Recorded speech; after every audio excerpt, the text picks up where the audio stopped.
Hello दोस्तों, welcome back to another video of business class 12 from once classes. मैं हूं Sudhir sir. आप सभी का इस वीडियो में बहुत बहुत स्वागत करता हूं, अभिनंदन करता हूं, आभार भी कर लेता हूं। ठीक है दोस्तों, तो पिछली ये है हमारे क्लास 12 की बिजनेस, जो हम एफिलेटेड बाय पूनम गांधी, इनसे हम इंस्पायर होकर इनकी बुक को हम रीड आउट कर रहे हैं। तो दोस्तों, हम पढ़ रहे हैं बिजनेस क्लास 12। इसकी पहली वीडियो थी हमारी 1.1, उसमें हमने मैनेजमेंट से कुछ रिलेटेड, बिजनेस से कुछ रिलेटेड टर्म्स पढ़े थे। आज हम पढ़ेंगे objective of management. Objective of management क्या होता है, सारे चीजें हम आज इस वीडियो में डिस्कस करने वाले हैं। तो चलिए दोस्तों, स्टार्ट करते हैं इस वीडियो को और पढ़ते हैं ऑब्जेक्टिव ऑफ मैनेजमेंट। चलिए, तो ऑब्जेक्टिव ऑफ मैनेजमेंट को मेनली 3 कैटेगरी में डिफाइन किया गया है। ऑब्जेक्टिव ऑफ मैनेजमेंट को मेनली 3 कैटेगरी में डिफाइन किया गया है। ये फर्स्ट, सेकंड और ये थर्ड। चलिए, तो फर्स्ट है हमारा ऑर्गेनाइजेशनल ऑब्जेक्टिव।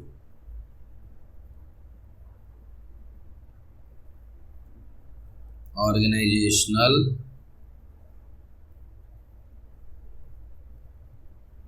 ऑब्जेक्टिव। सेकंड है हमारा social objective. Social objective and the third one is personal objective. ठीक है, चलिए दोस्तों, ये है हमारा 3 objective, organisational objective, social objective और पर्सनल ऑब्जेक्टिव। चलिए दोस्तों, ये हमारा 3 ऑब्जेक्टिव ऑफ बिजनेस मैनेजमेंट। चलो, तो एक एक करके तीनों को हम समझते हैं और इसमें क्या क्या बेसिक टर्म्स होते हैं जानते हैं। तो सबसे पहले इसको थोड़ा सा मैं लाइट कर लूं। हाँ, सबसे पहले हम लेते हैं first organisational. Organisational objective. Organisational objective. ठीक है दोस्तों, अब ऑर्गेनाइजेशनल ऑब्जेक्टिव होता क्या है? दीज ऑब्जेक्टिव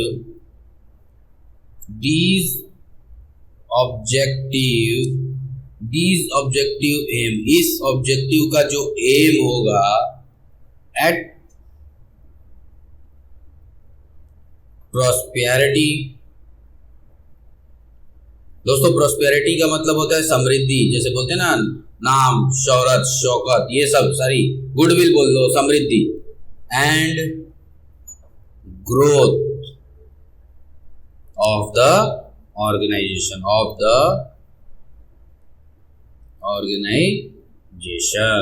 समझ आया दोस्तों? समझ आ रहा है? समझने की बात यह है कि दीज ऑब्जेक्टिव, इस ऑब्जेक्टिव का जो मेन एम होगा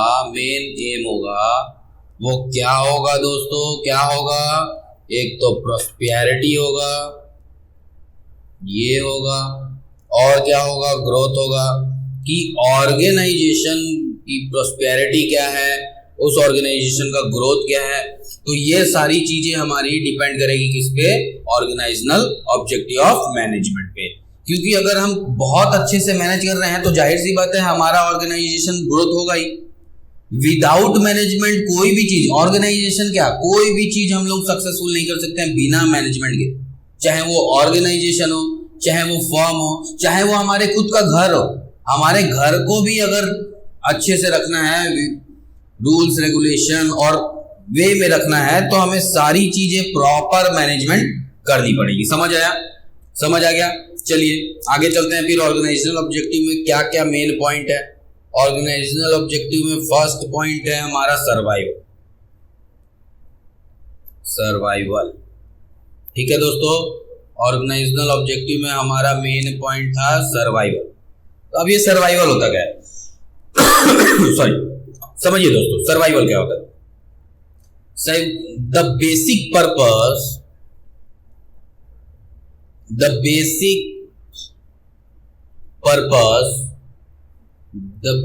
purpose of organization the basic purpose of organization, the basic purpose of organization is to survive competitive market. Competitive market मतलब समझना दोस्तों, हमारे ऑर्गेनाइजेशन का बेसिक पर्पस क्या होता है? सरवाइव करना। कि हमारा जो ये ऑर्गेनाइजेशन है ये हमारे मार्केट में कब तक? लॉन्ग टर्म क्या कर जाए? लॉन्ग टर्म सरवाइव कर जाए। समझ आया? And it possible when the able to cover its cost. अब ये पॉसिबल है कि हाँ हमारा ऑर्गेनाइजेशन लॉन्ग टर्म मार्केट में क्या कर जाए? सरवाइव कर जाए। Possible, it is possible. हाँ ये पॉसिबल है, लेकिन बट हमें क्या करना होगा? कॉस्ट को कवर करना होगा, कॉस्ट को लेस करना होगा। समझ आए दोस्तों? जब हम अपने कॉस्ट को कम कर देंगे तो हमारा कॉस्ट कम होने के कारण जो हमारे मार्केट का सर्वाइवल पॉइंट है वहां पे हमें कॉस्ट कम के कारण प्राइस कम पड़ेगा, और प्राइस कम पड़ेगा तो जो कंज्यूमर होगा वो गुड्स को अगर कंज्यूम करता है तो उसको कम में गुड्स प्रोवाइड हो जाएगी, और कम में गुड्स प्रोवाइड होने से हमारा सारा ऑर्गेनाइजेशन क्या हो जाएगा? मस्ट बी ग्रोथ कर जाएगा। समझ आया दोस्तों? फर्स्ट पॉइंट समझ आया। चलिए सेकंड पॉइंट लेते हैं। सेकंड पॉइंट है हमारा प्रॉफिट। सॉरी मेन सेकंड नहीं है, पॉइंट नंबर 2 है हमारा प्रॉफिट। प्रॉफिट क्या है दोस्तों? समझिए ये important objective of management, important objective of management for every organisation, हर ऑर्गेनाइजेशन के लिए सबसे इंपॉर्टेंट ऑब्जेक्टिव ऑफ मैनेजमेंट है क्या?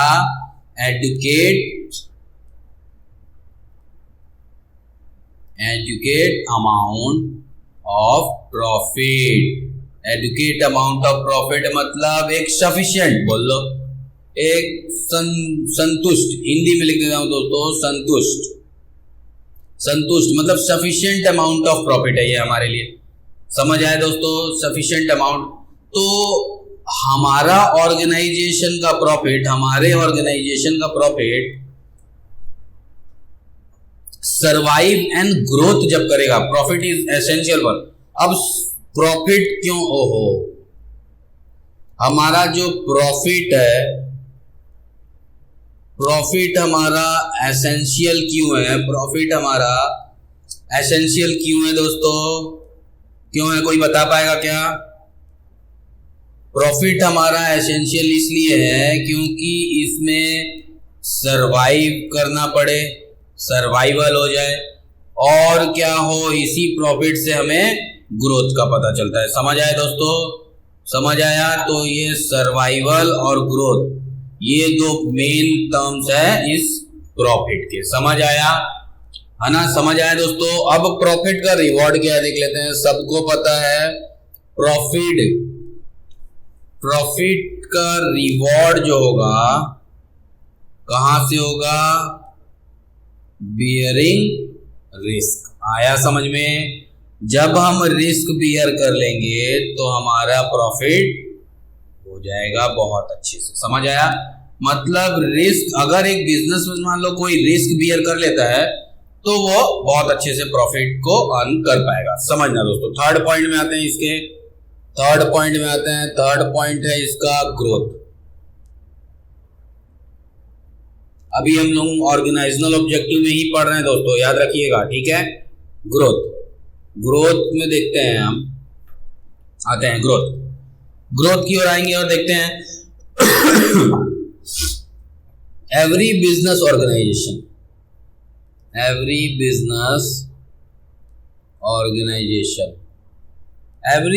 ऑर्गेनाइजेशन क्या चाहता है? मस्ट चाहता है वो कि उसका बिजनेस क्या हो, एक्सपेंड हो, उसका बिजनेस क्या हो, एक्सपेंड हो, या फिर उसकी एक्टिविटीज क्या हो, एक्सपेंड हो। एक्सपेंड मतलब बढ़ना, बहुत ज्यादा ग्रो कर जाना। समझ आए दोस्तों? हैशटैग में लेते हैं success of any organisation. Success of any organisation measured by growth। ये बहुत हाईलाइट पॉइंट है, ये growth. Success of any organisation कैसे मेजर करता है? वो ग्रोथ से। कैसे मेजर करेगा? ग्रोथ से। समझ आ रहा है दोस्तों? आ रहा है समझ में? मतलब हमारे ऑर्गेनाइजेशन, हमारा management, well management, objective of management करने से हमें हमारे बिजनेस में, हमारे ऑर्गेनाइजेशन में ग्रोथ होता है। तो ग्रोथ का मतलब एनी ऑर्गेनाइजेशन का success depend on growth of our business या फिर मैनेजमेंट। हमारे बिजनेस मैनेजमेंट में जब हमारा बिजनेस बहुत ही फ्लुएंट तरीके से ग्रोथ कर जाएगा, तब माना जाएगा कि हमारा ऑर्गेनाइजेशन क्या है? सक्सेसफुल है। समझ आया दोस्तों? आया समझ? ये था हमारा ऑर्गेनाइजेशनल ऑब्जेक्टिव। 3 पॉइंट है उसमें। ऑर्गेनाइजेशनल ऑब्जेक्टिव में 3 पॉइंट है।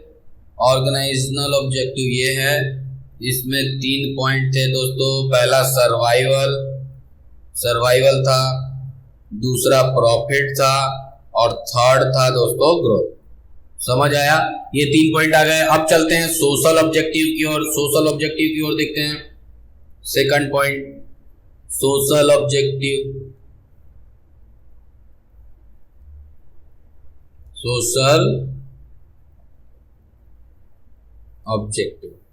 Social objective of business. आया समझ में? सोशल ऑब्जेक्टिव ऑफ बिजनेस क्या है? चलिए चलते हैं सोशल ऑब्जेक्टिव ऑफ बिजनेस। चलिए, सोशल ऑब्जेक्टिव होता है क्या? ओहो, ये बताया ना दोस्तों, ये प्रॉब्लम बहुत कई बार से है, कई समय से है। ठीक है दोस्तों, तो इस सब के लिए माफी चाहेंगे। बाकी हम आगे स्टार्ट करते हैं। Social objective of organisation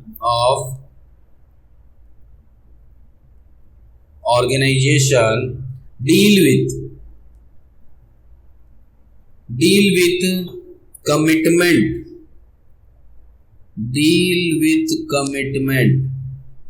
Social objective organization deal with commitment of the organization towards the society,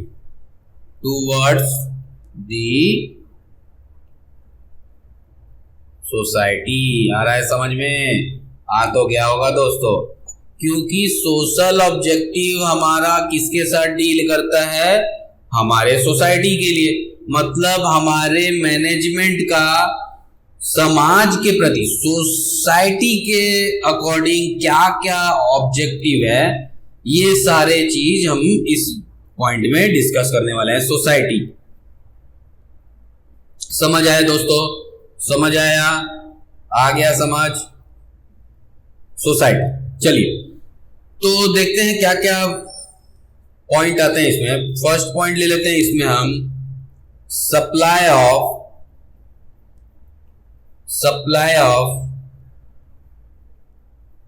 quality product of organisation.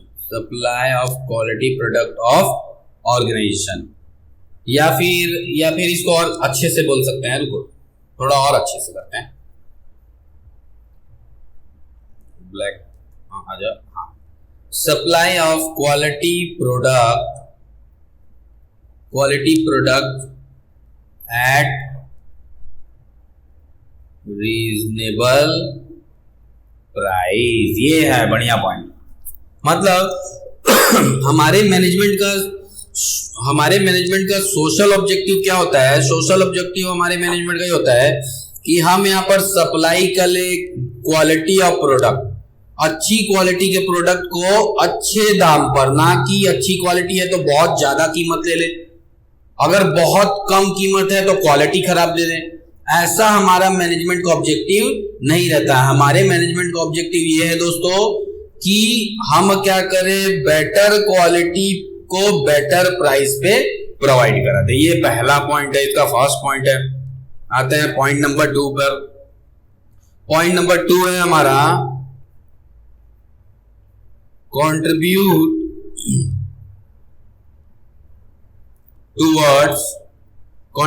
Towards desirable civic activities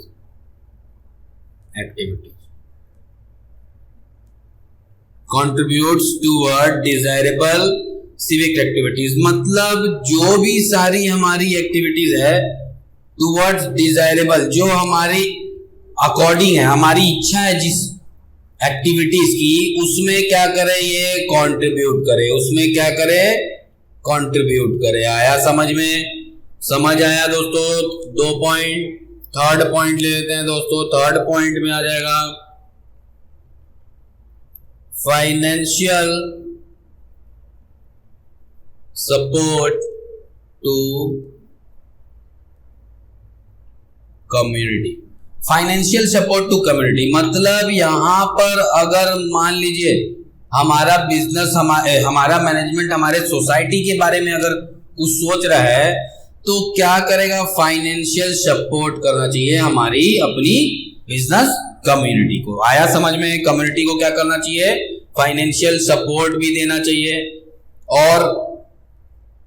और देखते हैं फोर्थ पॉइंट में ले लेते हैं हम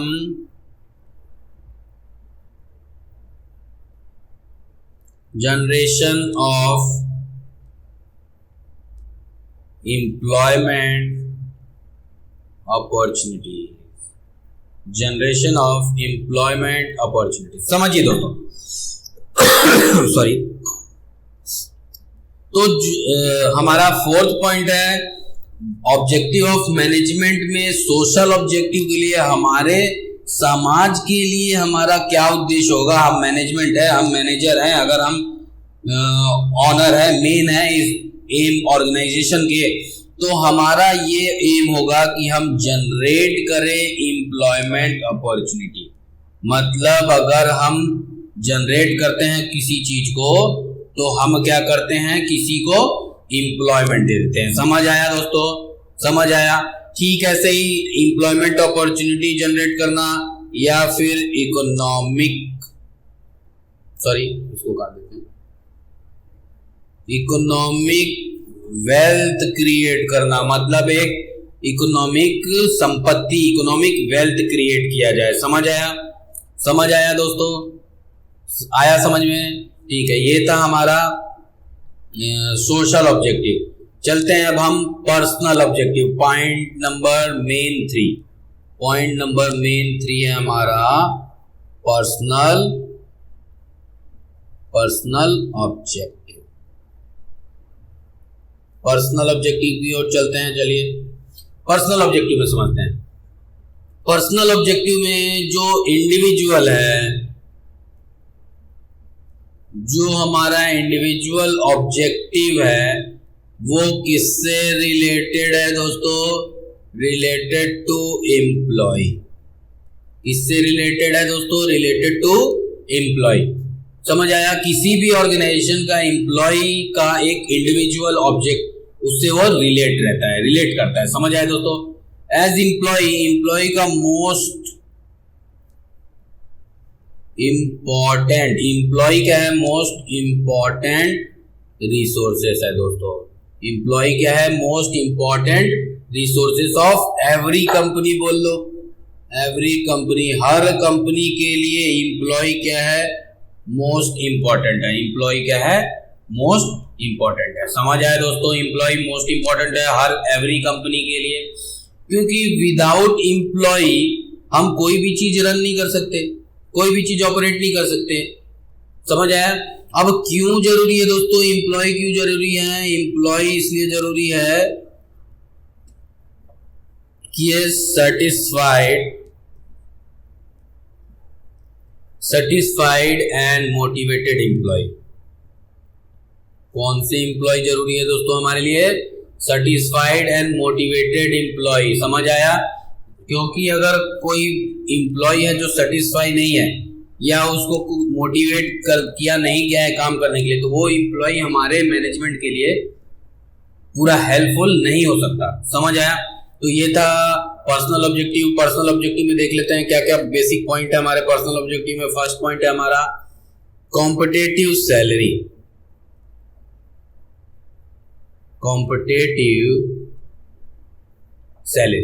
कॉम्पिटिटिव सैलरी, इसमें हमारा फर्स्ट पॉइंट है कॉम्पिटिटिव सैलरी। अब किसी एम्प्लॉय को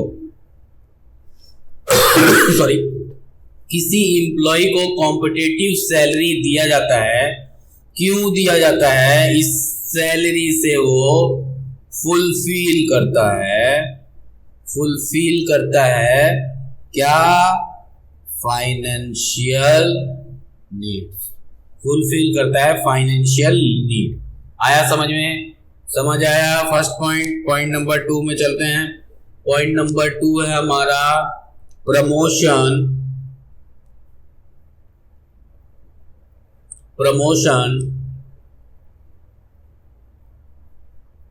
ट्रेनिंग, पर्सनल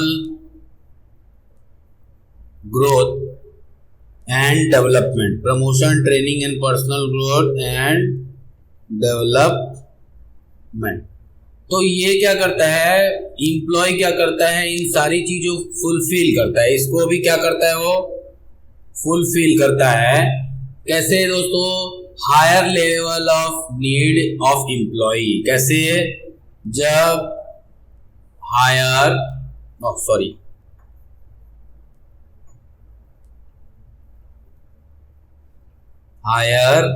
लेवल